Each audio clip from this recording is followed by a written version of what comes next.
IPL auction 2022 ख़त्म हो चुकी है। सारी टीमों को सारे प्लेयर्स मिल चुके हैं। हम एक खास चर्चा का शो लेके आते हैं, खास शो जहां पर हम टीमों के समीकरणों के बारे में बात करते हैं। जो प्लेयर सेलेक्ट हुए हैं उनमें कैसे 11 आ सकती है, कौन सी परफेक्ट टीम है। आज दो टीमें हैं हमारे पास, कोलकाता नाइट राइडर्स और चेन्नई सुपर किंग्स। लखनऊ और मुंबई की हम बात कर चुके हैं पहले एपिसोड में, और आज हम केकेआर की बात करेंगे, फिर चेन्नई की बात करेंगे और क्या उनकी टीम जो है वो आइडियल बनकर निकल कर सामने आ रही है या नहीं। सबसे पहले शुरुआत करेंगे कोलकाता से। मुकुल जी हैं हमारे साथ। कोलकाता की ऑक्शन को आप किस प्रकार से देखते हैं? श्रेयस अय्यर को कप्तान नियुक्त कर दिया उन्होंने कल ऑफिशियली, तो क्या टीम किस लिहाजे से आप उस टीम को देख रहे हैं, अभी किस स्थान पर खड़ी है सारे टीमों का कंपैरिजन? देखिए, ये जो करंट कोलकाता की टीम है, जो भी स्क्वाड है, 25 लड़कों की स्क्वाड है, जो वो स्क्वाड पिछले साल जो फाइनल टीम खेली थी उससे बेटर मुझे लग रही है। आप इस टीम में देखो तो टीम एक संतुलित टीम अब पहले से ज़्यादा, क्योंकि पहले क्या था, उनके पास रिलेबल इंडियन बैट्समैन नहीं थे। जो ओपनिंग में शुभमन गिल भी थे, तो उसके बाद Dinesh Karthik continue out of form चल रहे थे। राहुल त्रिपाठी एक मैच चलते थे, 2 मैच बैठ जाते थे। उनकी पहले राहुल त्रिपाठी की समस्या ये थी कि उनकी पोजीशन क्लियर नहीं थी इस टीम में। उसके बाद क्या था कि हमारे पास कोलकाता नाइट राइडर्स के पास जो मिडिल ऑर्डर के जो स्ट्रेंथ, इयान मॉर्गन हुए या फिर नीतीश राणा हुए, तो एक जो डिसेबिलिटी टीम में जो कंटिन्यूटी नहीं मिल पाती थी। बशर्ते उन्होंने यूएई में मैचेस जीते, लेकिन कुछ मैचेस उनके गुड लक पे वो जीत गए। लेकिन अब जो टीम है, इस टीम के साथ उनको प्लेइंग 11 बनाने में भी आसानी होगी और टीम एडजस्ट करने में भी आसानी होगी, क्योंकि इनके पास देखिए टॉप ऑर्डर स्पिन, पहले क्या था कि स्पिनर का कोई अच्छा बैट्समैन नहीं था उनके पास। अगर नीतीश राणा को उनके पास शुभमन गिल थे, अच्छा खेलते थे। राहुल त्रिपाठी, शुभमन गिल के साथ ये प्रॉब्लम थी कि शुभमन गिल इनिंग को एक्सेलरेट नहीं कर पाते थे। वो इनिंग बिल्डअप कर देते थे, लेकिन आप देखो कई मैचेस कोलकाता इस वजह से हारी है कि लास्ट में उन जो है स्टार्ट में, जैसे अगर आप देखो ऋतुराज गायकवाड़ को देखो, ऋतुराज गायकवाड़ ने चेन्नई के लिए क्या करके दिया कि वो शुरू में 30-35 रन बनाते हैं, इनिंग बिल्डअप करते हैं, लेकिन 30-35 के बाद जो उनके एक्सेलरेशन है वो T20 में बहुत ज़्यादा मायने रखती है कि अगर आप 7 से 8 ओवर टिक गए हो, उसके बाद उसे एक्सेलरेट करो बहुत ज़्यादा। तो अब देखिए, अब टीम के पास अगर बात करें तो वेंकटेश अय्यर हैं ओपनिंग में, अगर अजिंक्य रहाणे को भी ट्राई कर सकते हैं, एलेक्स हेल्स को भी ट्राई कर सकते हैं, उसके बाद सैम बिलिंग्स को भी ट्राई कर सकते हैं। यानी कि एक अच्छा ऑप्शन, जहां आपको अगर 4 विदेशी की बात करो, 4 विदेशी सुनील नारायण हो गए, आंद्रे रसेल। प्लेइंग 11 पे ही हम डायरेक्ट आ जाते हैं कि प्लेइंग 11 कैसे होगी एक परफेक्ट उसकी। तो सबसे पहले आप वेंकटेश अय्यर से शुरुआत करेंगे, उसके बाद दूसरे ओपनर आपके कौन से होंगे? Alex Hales, Shubman Gill.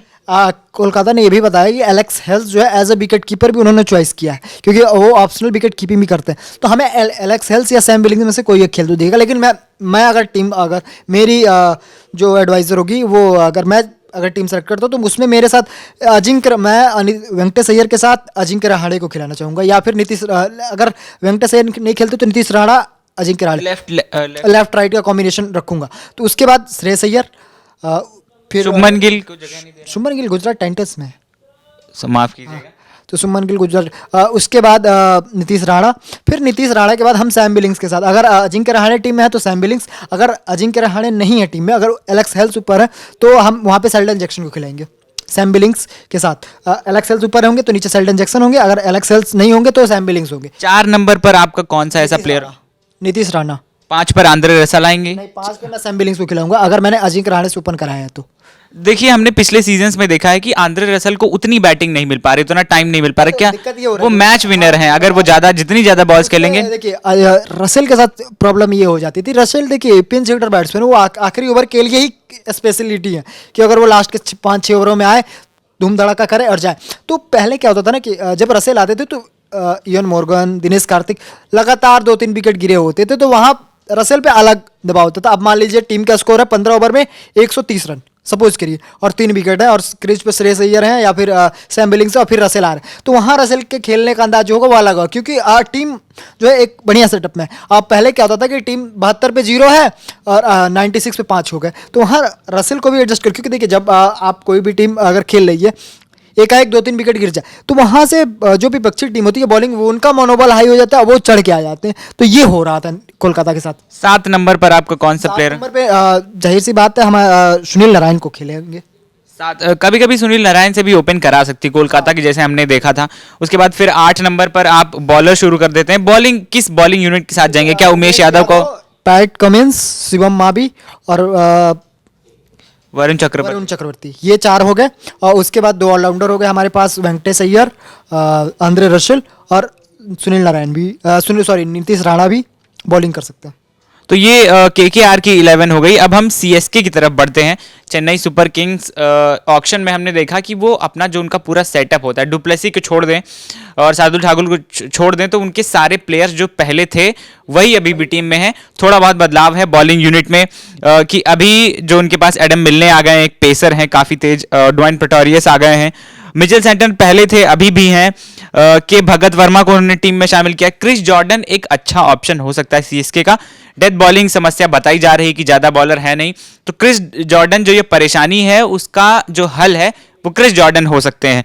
CSK की बात करें, जैसा पहले उनका लाइनअप था अभी भी सेम वैसे ही होगा। ओपनिंग ऋतुराज गायकवाड़, ओपनिंग किसको करा रही है ऋतुराज के साथ? ऋतुराज गायकवाड़ से रॉबिन उथप्पा को लूंगा। रॉबिन उथप्पा क्या चेन्नई के अगर पीछे तो रॉबिन उथप्पा मुझे डेवॉन कॉनवे? डेवन कॉनवे अगर आते हैं, देखो उनकी 4 विदेशी जो 4 फॉरेन प्लेयर्स होंगे वो डिसाइड करेंगे, क्योंकि देखिए अगर मोइन अली टीम में होंगे, जरूर होंगे, वन डाउन खेलेंगे, वन डाउन खेलेंगे मोइन अली, और उसके बाद एडम मिलने होंगे, क्योंकि एडम मिलने, मोइन अली, फिर आपका ड्वेन ब्रावो खेलेंगे ही खेलेंगे, और चौथे विदेशी उस पर डिपेंड करेगा कि डेवन कॉनवे खेलते हैं या फिर मिचेल सेंटर खेलते हैं या क्रिस जॉर्डन खेलते हैं। ड्वेन ब्रावो की फिटनेस का बहुत ज्यादा इश्यू होता है, तो क्या ड्वेन ब्रावो धोनी के साथ ये उनके स्पेशलिटी का है या कुछ का है कि वो जो अपनी टीम यूनिट है ना उसके साथ चलते हैं, तो ड्वेन ब्रावो की फिटनेस भी हो, तो आप पिछले साल भी देखो ड्वेन ब्रावो ने ज़्यादा बॉलिंग नहीं की लेकिन वो फिर भी टीम में थे, तो ड्वेन ब्रावो टीम में है। मुझे भी जहाँ तक अगर वो फिट है तो ड्वेन ब्रावो टीम में होंगे, लेकिन मुझे जहाँ तक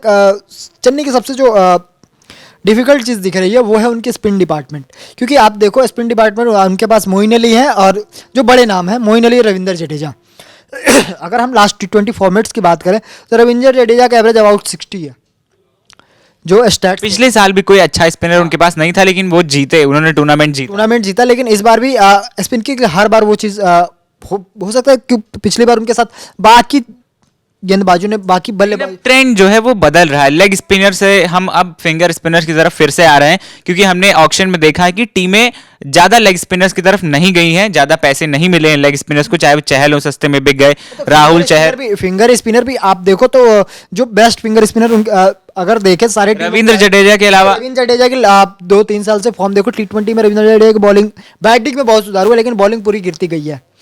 पिछले साल उन्होंने विराट कोहली, एबी डिविलियर्स नहीं 1-2 मैच अकेले मैच जिताए उन्होंने, 2 मैच, एक ही मैचेस भाई विराट कोहली, और जिसमें विराट कोहली आउट करा था। उसके बाद उनके ओवरऑल फॉर्म, मैं पूरी टीम की बात करूँ, अगर मान लीजिए रविंद्र जडेजा का एक दिन अच्छा नहीं किया तो वहाँ से अपोजिट, क्योंकि मिडिल ओवर्स में स्पिनर बॉलिंग करने आते हैं, वहाँ से टीम बाकी टीमें मैच है। अब आप पिछले साल की बात करो, पिछले साल 2-3 टीमें ऐसी थी जिनकी बैटिंग यूनिट बहुत खराब थी, लेकिन इस साल उनकी बैटिंग यूनिट बहुत अच्छी होने जा रही है।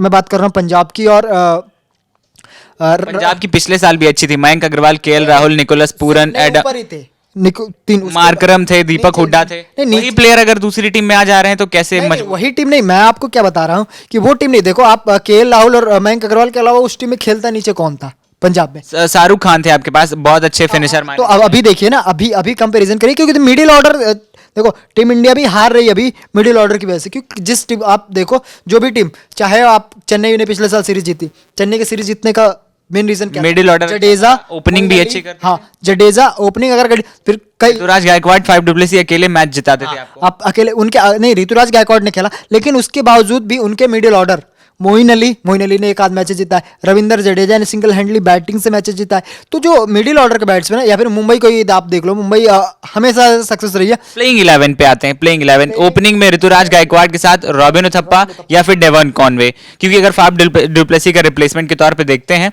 तो अगर उसी समीकरण के साथ चेन्नई जाती है तो डेवन कॉनवे शायद ओपनिंग करते हुए नजर आए। हो सकता है, अगर आए, हो सकता है कहीं मोइन अली को ही, तो महेंद्र सिंह धोनी है तो कुछ कहा नहीं जा सकता। वन डाउन मोइन अली आपके पास है, 4 नंबर पर आपके खेलेंगे रॉबिन उथप्पा शायद खेलेंगे। तो अगर रॉबिन उथप्पा भी खेलेंगे, अंबाती रायडू भी खेलेंगे, क्योंकि पिछली बार हमने देखा था वो। हाँ, तो ये आप एक चीज देखो कि अगर तीसरे नंबर पे रॉबिन उथप्पा खेलते हैं, चौथे नंबर पर रायडू खेलते हैं, 5वें नंबर जडेजा खेलते हैं, 6ठे नंबर पे धोनी खेलते हैं, तो 7 पे शिवम दुबे।